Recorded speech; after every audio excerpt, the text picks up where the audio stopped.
All right, so this month's video, you're going to go on a little bit of a walk with me because frankly, I need to get out of the office and just get some fresh air, some sunshine on my face, and just get out of the stuffy office for a little bit because I just got off of a phone conversation with a prospective client, and they were discussing in a very heated manner with me why professional property managers are held to a different standard than, say, their cousin, who they are thinking should handle their property versus a professional. They also have realtor friends, etc., etc. So it got me thinking, what is the difference? And why do you care that there's a difference? So we're going to go through that this month. Kind of an impromptu little walk conversation. So our showdown is going to be a professional property manager who are licensed, insured, and have proven systems, checklists, and education that they have to do on a consistent basis. We're going to talk about the regular sales agent who technically can do property management here in California, but their primary focus is sales. I'm going to talk about them. We're going to talk about Your Cousin Vinny, which is a great movie. I still love it, by the way. And while they may be well-meaning, they just don't really have any training. So why you may or may not want to have them manage your property. And then finally, should you be managing your own property? And do you want to take care of everything all hours of the day and night? All right, the first thing I want to talk about is knowledge and experience. I know we use this analogy a lot, but it just kind of makes sense to me. Would you hire a plumber to do your electrical? Would you hire a heart surgeon to, take out an ingrown toenail? Everybody has their niche, and everybody is trained and does their niche very, very well, especially in real estate. If you're a property manager, that's what you focus on. Your sales, that's what you focus on. So a professional property manager stays current on laws. And here in California, just in the last couple of months, we're in the beginning of June. Sorry, we're almost in the beginning of July. And in June, there were a couple of laws that came into effect, which can greatly impact you and your bottom line. So if you don't know about those, how are you going to know how to traverse them? So as a professional, that's your job, to know what's going on to protect your client and their investment, which could be hundreds of thousands of dollars, right? Consistent training, important on those laws. Fair housing, consistently changing. We can't discriminate for sources of income now. If you don't like somebody has Section 8, kind of sucks, but you still have to accept them as a tenant if they qualify, which is something that most people don't know. So those are a couple of real things that professionals have. Now, just your regular realtor, they're great people. I have realtors in my own brokerage, but they're primarily sales focused. So they're focusing on the training for sales, to get more sales income, to help their buyers and sellers. Great, wonderful people, but they're not focused on property management. Now, your cousin Vinny, who probably can't keep his life together, but he's going to manage your property. He has no training, just wants to go collect rent, knows to go and fix the garbage disposal when it breaks down, and to return the deposit within 21 days. But no real training on putting the marketing out there for the advertising. You can't say certain things like no children, fair housing law, professionals only, that source of income violation. So they don't know those things. So that could definitely bring you a lawsuit. And speaking from experience from somebody who has gone through a fair housing lawsuit, we were found innocent, no issues there. False claim, very expensive, very lengthy process. You don't want to get into that. And then you have DIY landlord, which you often learn as you go and can be great, but sometimes can get you in a bit of a trouble, some situations. So education and experience, might want to consider that in your decision on who to hire as a property manager. All right, we're going to pause here and take a little bit of break because one, I really love this tree behind me. Like, I absolutely love it. And so we're going to sit here and look at the tree. Well, you're going to look at the tree while I chat with you about legal compliance and risk. Like I said before, a pro knows fair housing laws, the do's and the don'ts, the things that are going to help you stay out of trouble. And if you do get that fair housing complaint, hopefully has the documentation to keep you out of hot water with the government, because those fines can be expensive. And as a side note, we went through our fair housing complaint several years ago. Like I said, was a false claim. Our insurance, which we have to carry, went from $300 a year to $3,000 a year. And that's for us being found innocent. So I just wanted to let you know, like, the seriousness and the things that can happen to you, even if you are found innocent for a fair housing claim. We know the lease laws, we know eviction protocols, just kind of things to keep in mind when you're dealing with a professional. The agents, they do know some of the basics. Agents are talked, they learn about fair housing laws, when they're listing their properties, when they go through their schooling, but they don't typically know the nitty gritty of them and how certain words can have certain meanings and how you have to be really, really careful of those. And they definitely don't understand the legal risks of renting your property and what can happen to you if you accidentally do something wrong, and that you could still be held liable even for an accident. Now, a friend, cousin Vinny, if something goes wrong, huge liability, because you don't have a professional, you don't have that layer of protection between you and them to say, hey, I was trying to do the best I could. My cousin Vinny was trying to do here, and we just wanted to get it rented, so he put no blank on the listing. So that's not something you want to deal with. And then you, as your own private landlord, we're busy. Everybody's busy.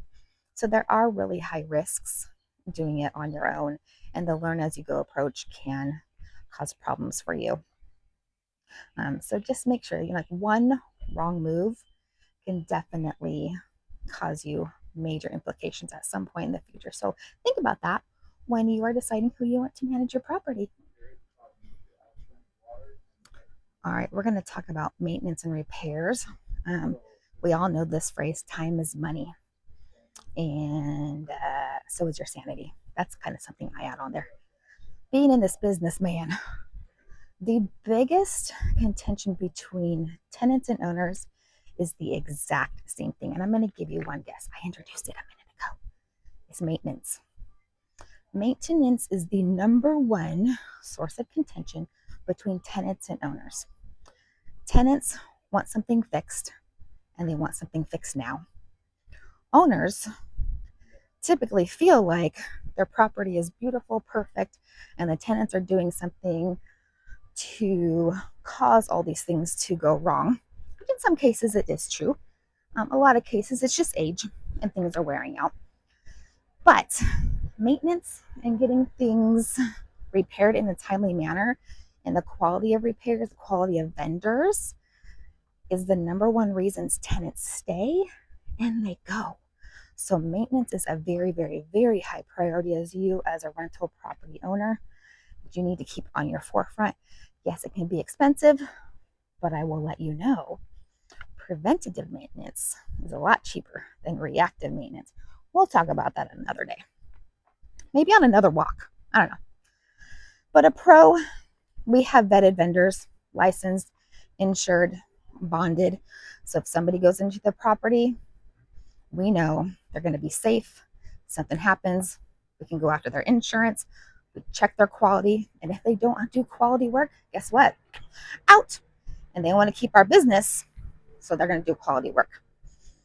Usually 24/7 maintenance on emergency things. Plumbers, that's a common one. And a lot of times we can negotiate discounted rates because we know, the vendors know they're going to get more work from us than just your cousin Vinny, or for you as a DIY landlord. Agents, typically they do have networks that they work with. Those are going to be roofers, plumbers, those types of things that are common within the sales world, but they may not have the more specialized people, the cleaners, those types of things that you may need. Sorry, there's a motorcycle right there, guys. Sorry, hazard about walking. Um, your DIY and your cousin Vinny kind of had the same thing. You may not have that network, and the good vendors for the good rates, I can guarantee you, are not super easy to get a hold of. They probably don't return phone calls. So it's going to be really hard for your cousin Vinny and for you as a DIY landlord to get a hold of Joe's Plumbing to get the plumbing done at 2 a.m. in the morning. So also just kind of think of, if you're a DIY landlord, do you want that 2 a.m. toilet call? Or would you rather to have somebody else to handle this? So that's another consideration too. All right, so let's talk about the financial part of it. Financial performance on a property is something that typically accidental landlords, those people who have a property they never intended to rent out but have a life circumstance where they need to and they can't sell it. Typically, financial performance is not something that you think about, but now that we know being a landlord is a business, we definitely want to know the financial performance of our investment. So your professional property manager, they're going to know how to maximize your rent, minimize your vacancy, and they're definitely going to enforce those leases. The lease is a contract, so the owner provides a safe home, healthy home, and the tenant is responsible for certain things like paying rent on time. If they don't, they got to pay late fees, and that's where your property manager comes in. The agent, well, side note on professionals, we don't get paid until you get paid. So that's a huge incentive, which brings me to the agent. They're not necessarily incentivized to collect your rent, your late fees, etc., because they're selling properties, so they're getting paid over there.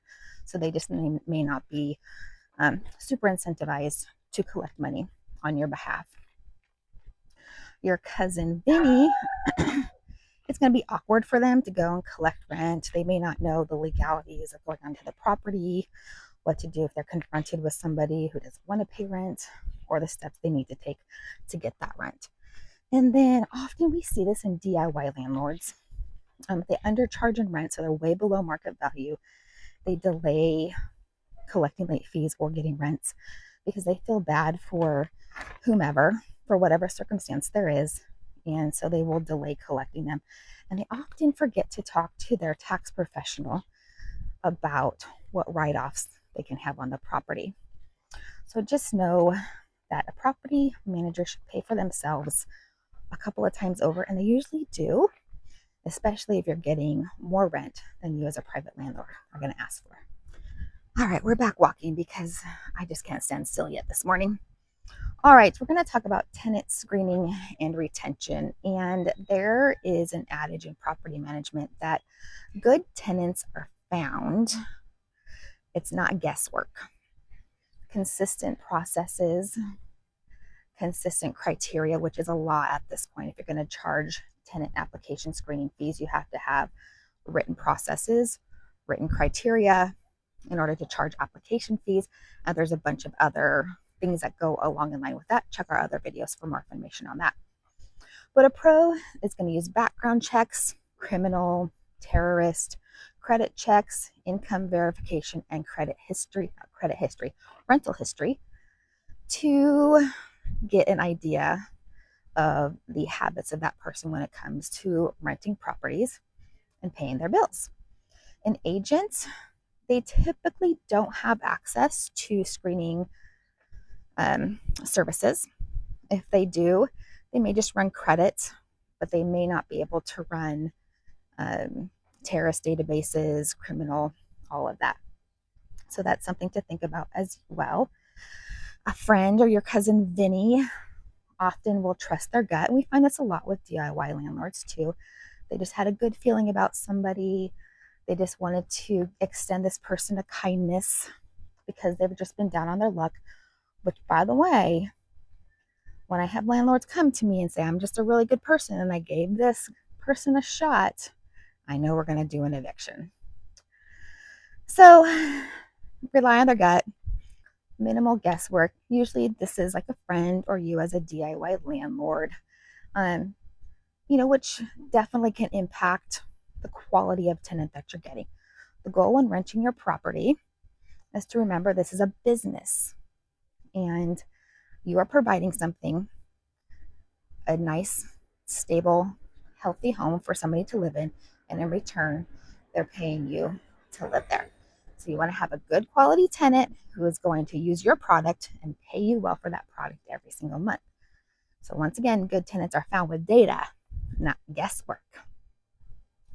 All right, so there's your 4 options if you're a rental property owner and who you want to manage your property. A professional?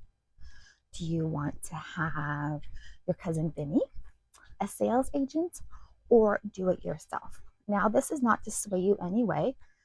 This is to give you their options. A professional property manager is definitely going to have your best interests in mind.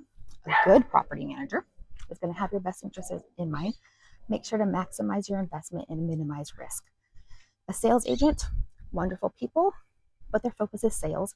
They can do the general things, but they want to sell properties. That's what they do. That's what they love. And we should all do what we love. Your cousin Vinny, great, well-meaning guy, but may not be the right person to manage your property.